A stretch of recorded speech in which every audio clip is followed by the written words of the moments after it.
প্রিয় দর্শক বন্ধুরা, এই মুহূর্তে উঠে আসছে গুরুত্বপূর্ণ খবর। একাধিক মামলার জটেই কিন্তু প্রার্থীরা বিপাকে। চারিদিকে একটা গোলক ধাঁধার মতো পরিস্থিতি কিন্তু তৈরি হয়েছে। বিস্তারিত এই ভিডিওর মধ্যে আলোচনা করছি। অবশ্যই ভিডিওটিকে শেষ পর্যন্ত দেখে নেবেন এবং চ্যানেলটিকে যারা সাবস্ক্রাইব করেননি অবশ্যই সাবস্ক্রাইব করে সঙ্গে থাকবেন। বন্ধুরা, যে বিষয়টি উঠে আসছে যে একাধিক মামলা এবং তারপরে আবার মামলা, ফলত বিপাকে পড়ে যাচ্ছেন চাকরি প্রার্থীরা। প্রাথমিকের শিক্ষক নিয়োগের যোগ্যতা ও প্রশিক্ষণ ঘিরে একের পর এক মামলায় চরম বিপাকের মধ্যে পড়ে গিয়েছেন চাকরি প্রার্থীরা। তাদের বক্তব্য, গত 29শে সেপ্টেম্বর নিয়োগ বিজ্ঞপ্তির পর পদ্ধতি নিয়ে বারবার মামলা হয়েছে। প্রাথমিক শিক্ষা পর্ষদ নির্ধারিত সময় ইন্টারভিউ অ্যাপটিটিউড টেস্ট নিলেও কবে প্যানেল বেরোবে তা নিয়ে কিন্তু প্রবল অনিশ্চয়তা লক্ষ্য করা যাচ্ছে। ইতিমধ্যেই সংরক্ষিত প্রার্থীদের নিয়োগের যোগ্যতা মানের মামলার প্রেক্ষিতে প্যানেল প্রকাশে 30 দিনের স্থগিতাদেশ দিয়েছে সর্বোচ্চ ন্যায়ালয় সুপ্রিম কোর্ট। প্রাথমিক টেটের সফল সংরক্ষিত শ্রেণীর কিছু প্রার্থী আরটিআই করে 82 নম্বর পেয়েছিলেন। পর্ষদের বিধি অনুযায়ী যোগ্যতামান 82.5 বলে তাকে 83 ধরা হতো, কিন্তু কেন্দ্রীয় টেট ও পশ্চিমবঙ্গ স্কুল সার্ভিস কমিশনের উচ্চ প্রাথমিক টেটে সংরক্ষিতদের ক্ষেত্রে 82 নম্বরের যোগ্যতামানের উল্লেখ করে মহামান্য কলকাতা হাইকোর্টে মামলা করেন সংরক্ষিত প্রার্থীদের একটা বিরাট অংশ। সম্মানীয় বিচারপতি অভিজিৎ গঙ্গোপাধ্যায় এ বিষয়ে রায় দেন যে 82 পেলেই টেটে সফল বলে গণ্য করা হবে। এ বিষয়ে মিঠুন কুমার দলই নামে টেটের সফল এক প্রার্থী পাল্টা ডিভিশন বেঞ্চে যান। ডিভিশন বেঞ্চের দুই সম্মানীয় বিচারপতি দুরকম মতামত প্রকাশ করেন। একজন জানান যে 82 পেলে সফল, অন্যজন জানাচ্ছেন 83-র পক্ষে তিনি রায় দিচ্ছেন। রায় বিভাজিত হয়ে যাওয়ার ফলে মামলা চলে যায় তৃতীয় বেঞ্চে, অর্থাৎ অন্য বেঞ্চে, যা এখনও বিচারাধীন।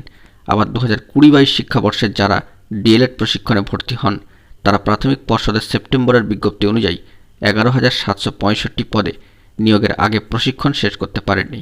তাদেরও নিয়োগে আবেদন সুযোগ দিতে হবে বলে আর্জি জানিয়ে সিঙ্গেল বেঞ্চে মামলা হয়। সম্মানীয় বিচারপতি অভিজিৎ গঙ্গোপাধ্যায় রায় দেন যে পর্ষদকে দ্রুত পরীক্ষা নিয়ে এদের আবেদনের সুযোগ দিতে হবে। সেই রায় চ্যালেঞ্জ করে সাদেক বিশ্বাস ও শ্রাবণী নায়ক নামে দুই প্রার্থী ডিভিশন বেঞ্চে যান। সেই রায় হয় 2020-22 ব্যাচ নিয়োগে বসতে পারবে না, কারণ নিয়ম অনুযায়ী নিয়োগের বিজ্ঞপ্তি প্রকাশের দিন পর্যন্ত কোনো প্রার্থীর সকল রকমের যোগ্যতা থাকা কিন্তু বাধ্যতামূলক।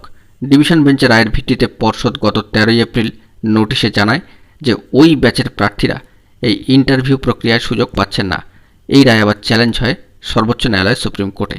সেখানেই সম্মানীয় বিচারপতি সম্মানীয় রাজেশ বিন্দালের বেঞ্চ হাইকোর্টের ডিভিশন বেঞ্চের রায় স্থগিতাদেশ দিয়ে দেন।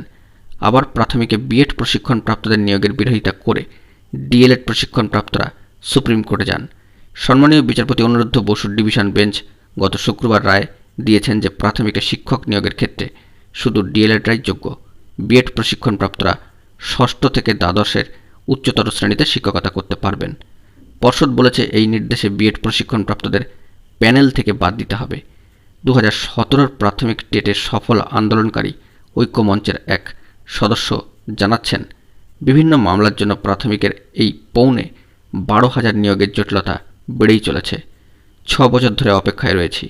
আমরা চাই পর্ষদ তৎপর হয়ে বিভিন্ন জটিলতাকে মিটিয়ে পুজোর আগে আমাদের প্যানেলটি প্রকাশ করুক।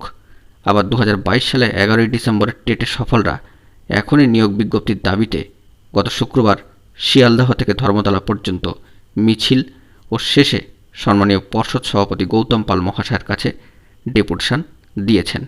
এক কথায় চারিদিকে মামলা এবং মামলা, একাধিক মামলার জটে সিঙ্গেল বেঞ্চ থেকে ডিভিশন বেঞ্চ এবং সেখান থেকে সুপ্রিম কোর্ট। বিপাকে পড়ে যাচ্ছেন চাকরি প্রার্থীরা এই মামলা জটেই। দেখা যাক পরবর্তী ক্ষেত্রে কী খবর উঠে আসে। তবে প্যানেল কবে প্রকাশ হবে এ নিয়ে কিন্তু এখনও পর্যন্ত কোনো খবরাখবর উঠে আসছে না। সামাজিক গণমাধ্যম সূত্রে এই গুরুত্বপূর্ণ খবর আপডেটটি উঠে এলো। বন্ধুরা, এখন এটুকুই। সকলে ভালো থাকবেন ও চ্যানেলটিকে এখনই সাবস্ক্রাইব করে সঙ্গে থাকবেন। ধন্যবাদ।